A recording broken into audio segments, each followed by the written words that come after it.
Did you know that the Bluetooth wireless protocol can actually tell you the distance between connected devices? I knew it. I knew it. I knew it. In fact, you've probably seen this feature on Apple's iPhone.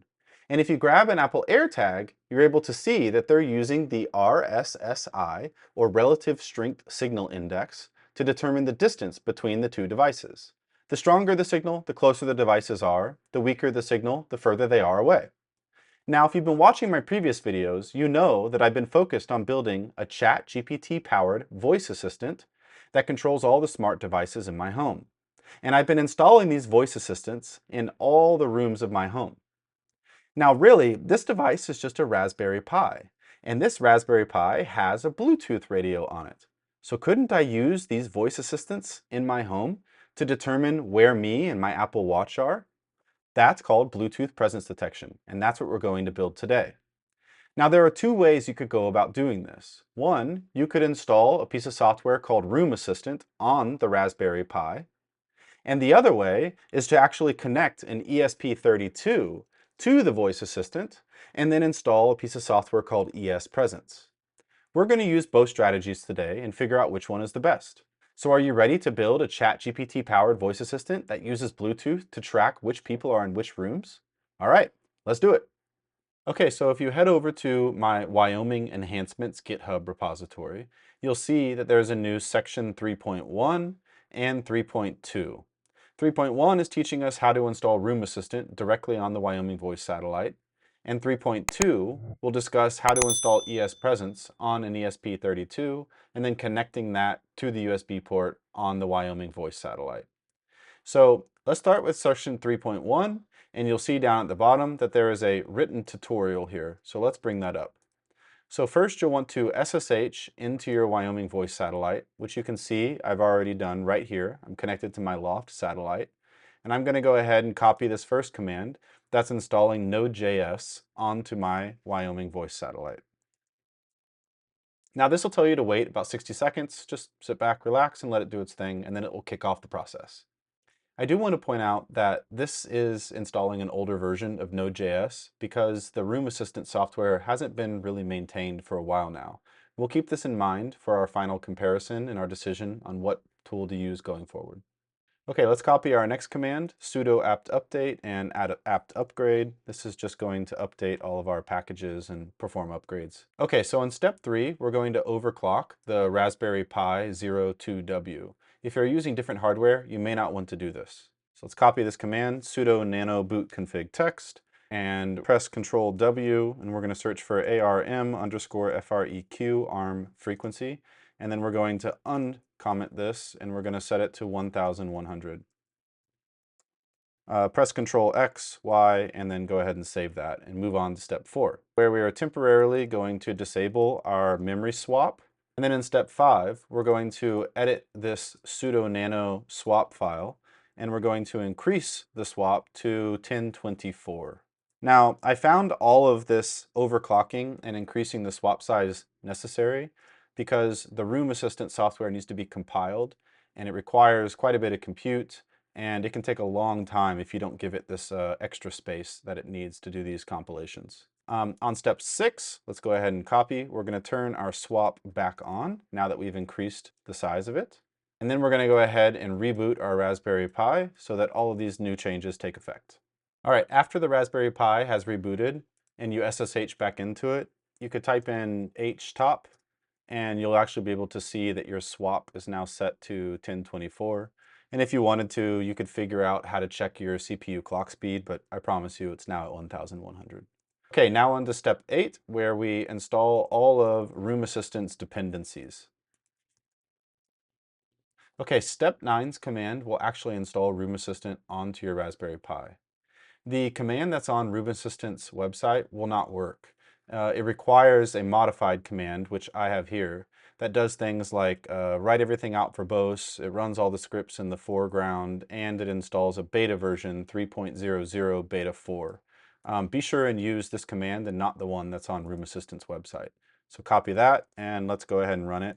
This is going to take a long time. It's going to do a lot of compiling, and it's the reason that we increased our swap and that we increased our CPU clock speed. So now we just sit back and relax. Seriously, this can take a really long time to install, and it can even feel like your Raspberry Pi is locking up because it's working so hard. Again, just be patient. Just let it run. It'll finish. One other thing to point out while we're waiting for Room Assistant to install is if you're running a Raspberry Pi 02W, then just in case you head over to the official Room Assistant website, I just want to point out that you need to be reading the Raspberry Pi 3 or 4 section. Don't read the Raspberry Pi 0W. That's a different Raspberry Pi than what you have. Okay, after Room Assistant has been installed, there are these additional sudo setcap commands that will increase permissions so you can run Room Assistant's Bluetooth components. Let's copy and issue all three. All right, next in step 11, we're going to set up our Room Assistant directory in our user folder, and we're actually going to create a config directory as well. Okay, in step 12, we're actually going to create our local.yml config file. And you can paste in my configuration YAML up here, and you'll see that there's a few things that you need to do. First, you need to make sure that you have MQTT or the mosquito broker, whatever you want to call it, installed on your Home Assistant. I'm not going to teach how to do that. Just Google search or watch on YouTube how to install the mosquito MQTT broker. And then you should be able to put in MQTT:// Home Assistant local :1813. It's all default. Put in your MQTT username and password, and then put in the MAC address of your Apple Watch. So I'm going to go ahead and do this now. Okay, so to get the Bluetooth MAC address of your Apple Watch, you're going to open up the Settings app, and then go to General, and then go down to, or up to About, and then scroll down to where it says Bluetooth, and you'll see your MAC address there, which is a bunch of letters and numbers separated by colons. Okay, so now I've got my local.yaml file where I like it with my MQTT credentials and my Bluetooth MAC address of my Apple Watch. But before I save and exit, I want to point out that there's two integrations that we're installing. The Home Assistant integration, which is obvious. It's because we want Room Assistant to connect to our Home Assistant instance. But also we're installing the Bluetooth Classic integration, which is an outdated method of searching for the Apple Watch and trying to find its distance. It will impact your Apple Watch battery life a little bit. It is a little bit slow, and unfortunately you can't use the Bluetooth Low Energy integration with Room Assistant right now. It just hasn't been built yet to connect to Apple Watches. You can still use the Bluetooth Low Energy integration for other Bluetooth devices, like maybe Android devices or even for the iPhone, but you have to install a Room Assistant mobile app on your mobile device. So just keep that in mind. If you want to track an Apple Watch, you're going to have to use Bluetooth Classic. Okay, so for step 13, let's go into our Room Assistant directory. And then let's actually just type in room-assistant so that we can start it up and make sure that everything connects. All right, and down near the bottom, you should see that Home Assistant service successfully connected to MQTT broker. If you want, I highly recommend going to mqtt-explorer.com and downloading the software and running it. Then you can connect it to your mosquito broker. So I'll go ahead and connect.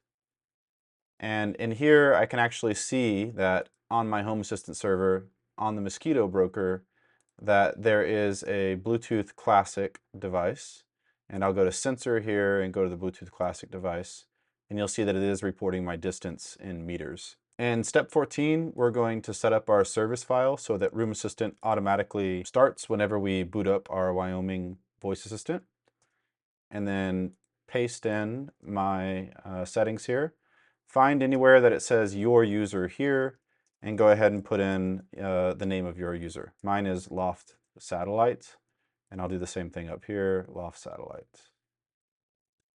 All right, great. Now let's go ahead and enable that new service that we've just created, and then we'll go ahead and start it as well.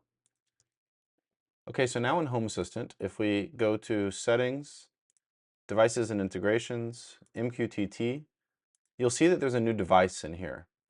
I've already named mine Bluetooth Brad's Apple Watch, but if I look at it, you can see that The name of the sensor is Sensor Bluetooth Brad's Watch. So if I exit here and I go into Developer Tools, and then I search for that particular device, you'll see that it has a distance attribute. Distance is currently 0. If my watch moves around, then that will update. So on my dashboard here, if I edit, you'll see that I've actually put the distance on the dashboard conveniently. And here's the actual code. Type attribute, put in the entity. I gave it easy to read name, and then I specify that the attribute is distance. Okay, so we'll use this later for comparison against ESPresence.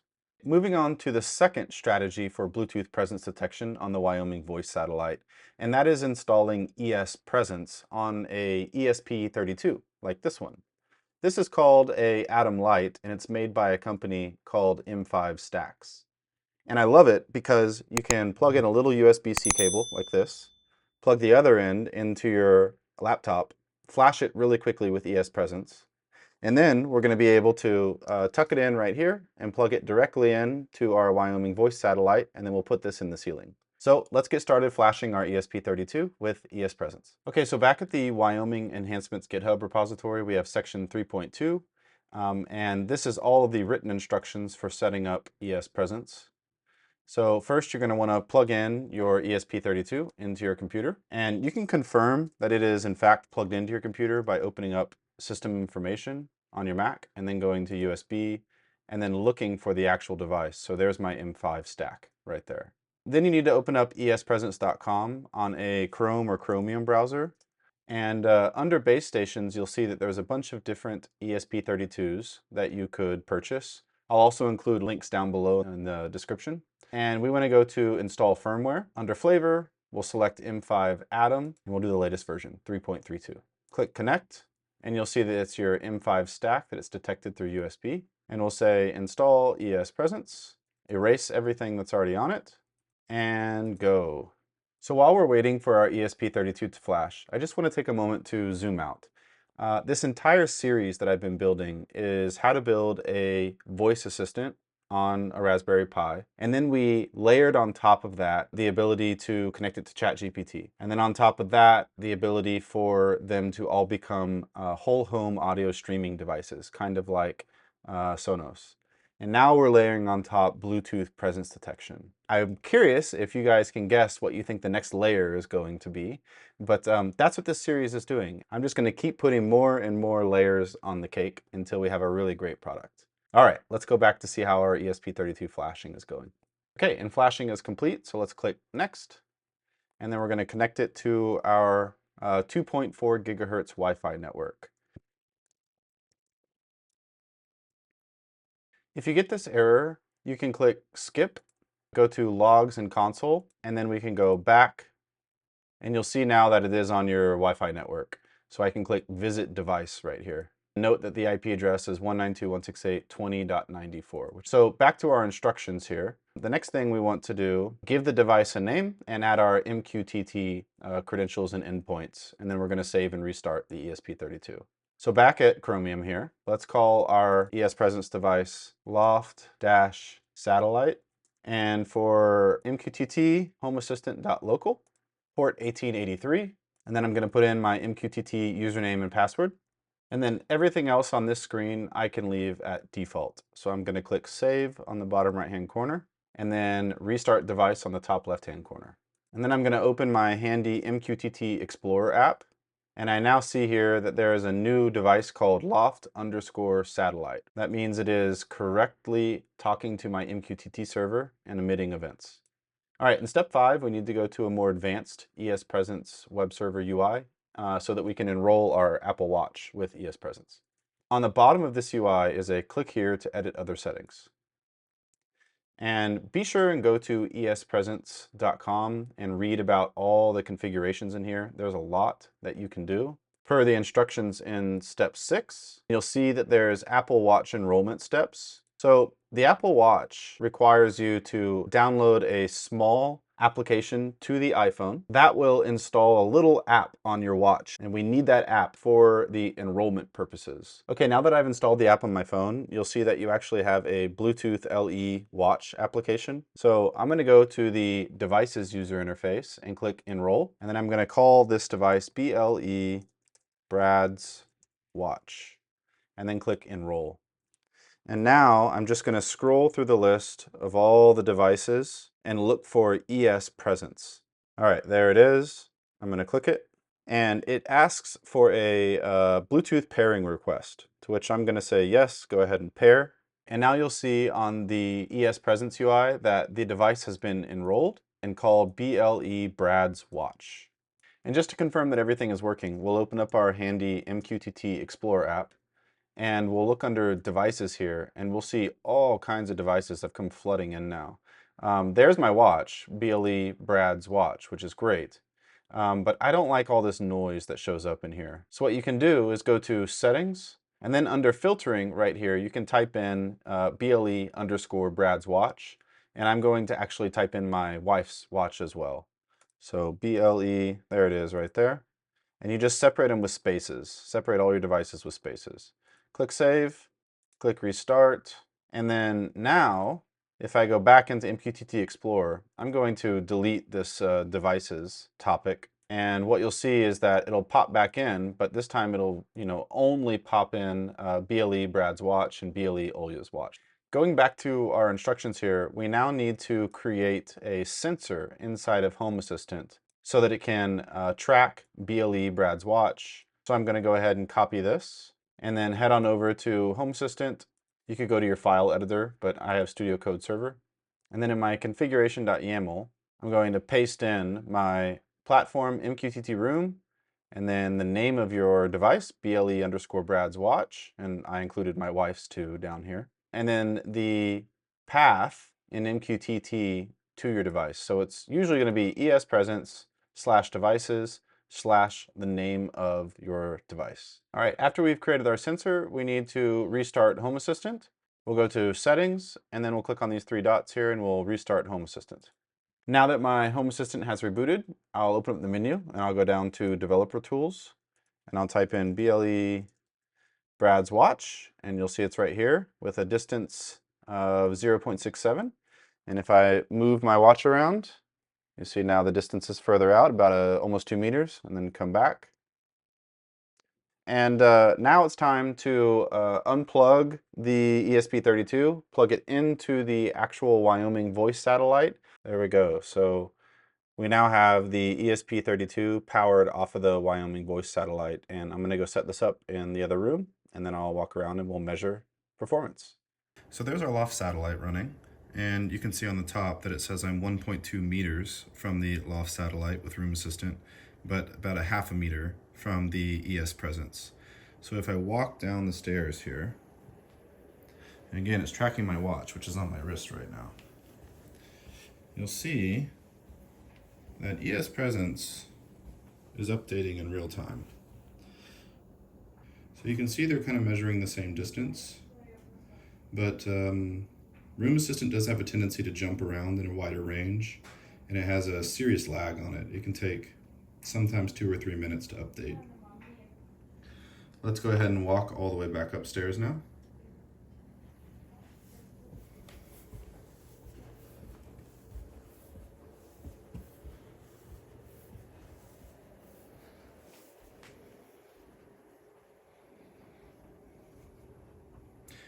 Yeah, so you can see ESPresence is far more accurate and updates much more rapidly. All right, so there you go. 2 different Bluetooth presence detection solutions running in conjunction with the Wyoming voice satellite. I actually spent a lot of time trying to configure ESPresence and Room Assistant so that they operate at their peak performance. But ESPresence wins hands down in pretty much all data points. The only downside is that ESPresence runs on separate hardware than the Wyoming voice satellite. I wonder if there's a way that we can get ESPresence and the Wyoming protocol to run on the same hardware. Stay tuned. I'll see how close I can get to making this dream come true. All right, bye guys.